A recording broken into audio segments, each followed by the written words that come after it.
After all ಒಬ್ಳು employee, ಅವಳಿಗೋಸ್ಕರ ಮನೆಯವ್ರನ್ನೇ ದೂರ ಮಾಡ್ಕೊಳಕ್ ಹೊರಟಿದ್ದೀರಲ್ಲ, ಇದು ಸರಿನಾ ಮಾವ? ಪ್ರಬಲ, ನೀನು ಒಂದು ಟೈಮಲ್ಲಿ ನನ್ನ ಎಂಪ್ಲಾಯಿ ಅಂತ ಮರಿಬೇಡ.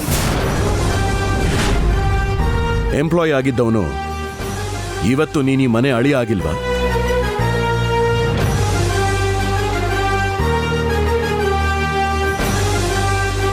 ನೀನ್ ನನ್ನ ಅಳಿಯ ಆಗಬಹುದು ಅನ್ನೋ ಹಾಗಿದ್ರೆ ಕಾವೇರಿ ನನ್ನ ಹೆಂಡತಿ ಆಗಬಾರ್ದು.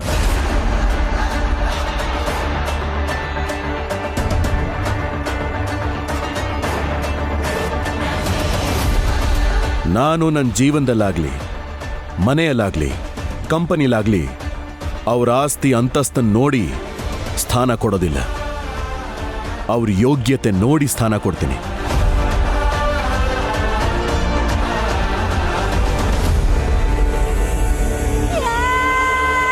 ನಿನ್ನ ಯೋಗ್ಯತೆಗೆ ನೀನು ಅಳಿಯ ಆಗಿದೆಯಾ. ಕಾವೇರಿ ಯೋಗ್ಯತೆ ತಕ್ಕ ಹಾಗೆ ಅವಳು ನನ್ನ ಹೆಂಡತಿ ಆಗಿದ್ದಾಳೆ. ಅಪ್ಪ, ನೀವು ಕಾವೇರಿನ ನನ್ ಗಂಡಂಗ್ ಹೋಲಿಸ್ತಾ ಇದ್ದೀರಾ. ಪ್ರಬಲ ವಿತೌಟ್ ಎನಿ ಎಕ್ಸ್ಪೆಕ್ಟೇಷನ್ ನಮ್ ಮನೆಗೋಸ್ಕರ, ನಮ್ ಕಂಪನಿಗೋಸ್ಕರ ಇಷ್ಟು ವರ್ಷ ದುಡ್ದಿದ್ದಾನೆ. ಅದ್ ನಿಮಗ್ ಗೊತ್ತಿಲ್ವಾ? ಹಾ, ಇದ್ರಲ್ಲೇ ಗೊತ್ತಾಗ್ತಿದೆ ಈ ಕಾವೇರಿ ನಿಮ್ಮನ್ನ ಎಷ್ಟು ಮರಳ್ ಮಾಡಿದಾಳೆ ಅಂತ. ಮರಳ್ ಮಾಡೋದ್ರಲ್ಲಿ, ಮೋಸ ಮಾಡೋದ್ರಲ್ಲಿ, ಅವಳಿಗೇನ್ ಬೇಕೋ ಅದನ್ನ ಪಡ್ಕೊಳ್ಳೋದ್ರಲ್ಲಿ ಅವಳನ್ನ ಮೀರ್ಸೋರು ಯಾರು ಇಲ್ಲ. ಇವ್ರನ್ ಬಿಟ್ಟು ಅವ್ರನ್ ಬಿಟ್ಟು ಇವ್ರು ಯಾರು ಅಂತ ಅವಳಿಗೆ ಬೇಕಾಗಿರೋದನ್ನ ಪಡ್ಕೊಳ್ಳೋದಕ್ಕೆ ಎಲ್ಲಾರನ್ನೂ ಚೆನ್ನಾಗಿ ಬಳಸ್ಕೊತಾಳೆ.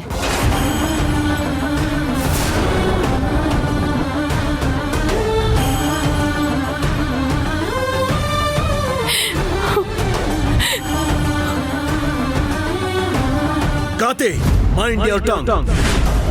ನೀನೇನ್ ಮಾತಾಡ್ತಿದ್ಯಾ ಅಂತ ಗೊತ್ತಿದ್ಯಾ?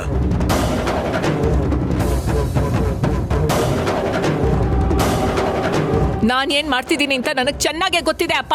ನೀವೇನ್ ಮಾಡ್ತಾ ಇದ್ದೀರಾ ಅನ್ನೋದು ನಿಮಗ್ ಗೊತ್ತಾಗ್ತಾ ಇಲ್ಲ ಅಷ್ಟೇ.